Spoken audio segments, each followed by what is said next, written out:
A graça e a paz do nosso Senhor Jesus, Deus te abençoe. Pensar contigo hoje no Evangelho de Mateus capítulo 2, versículo 13. E enviaram-lhe alguns dos fariseus e dos herodianos para que o apanhassem alguma palavra. Chegando-se, disseram-lhe: Mestre, sabemos que és verdadeiro e não te importas com quem quer que seja, porque não olhas a aparência dos homens, antes, segundo a verdade, ensinas o caminho de Deus. É lícito pagar tributo a César ou não? Devemos ou não pagar? Disse-lhes então Jesus: dai a César o que é de César e a Deus o que é de Deus. E muito se admiraram nele. A vida que honra a Deus é a vida que vale a pena ser vivida. E o texto mostra para nós estes herodianos, que provavelmente eram do partido da dinastia de Herodes o Grande, aquele Herodes ciumento que mandou matar as crianças quando soube do nascimento de Jesus. Quando a gente pensa na sua dinastia e no seu tipo de vida, nós estamos falando de um homem que foi um governador impressionante, Herodes o Grande, Magno, eficiente, muito bem sucedido e trouxe muita prosperidade e uma certa paz para a Palestina, portanto, para o território dos judeus. Mas apesar disso, ele era ateu e ele era secular. Ele foi um homem que viveu no meio do povo de Deus, mas a história deixou registrado que ele foi um louco, mandou assassinar a própria família e, mais do que isso, muitos religiosos, muitos rabinos foram mortos por ordem de Herodes.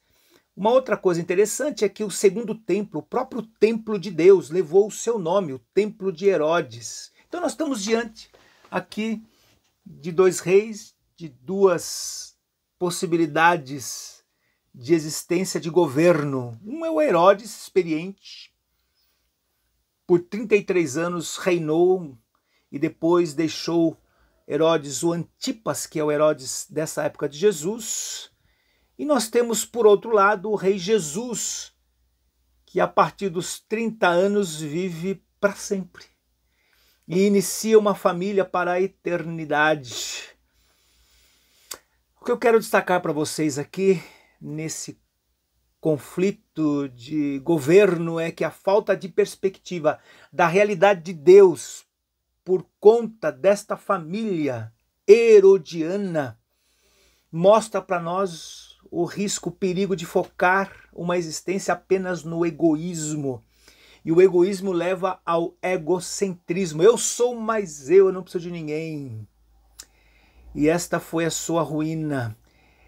O que é interessante é que esses homens, esses governadores, souberam de Cristo, do seu nascimento, depois souberam do seu ministério.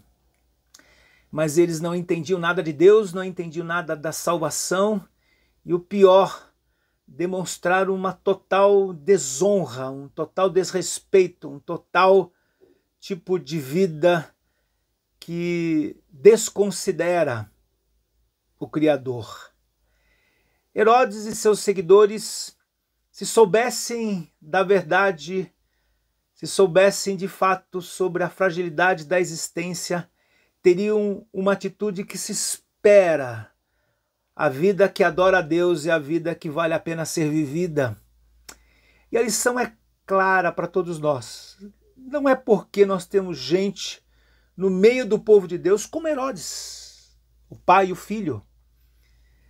Não é porque alguém consegue, alcança prosperidade, status, posição, eficiência, ser bem-sucedida.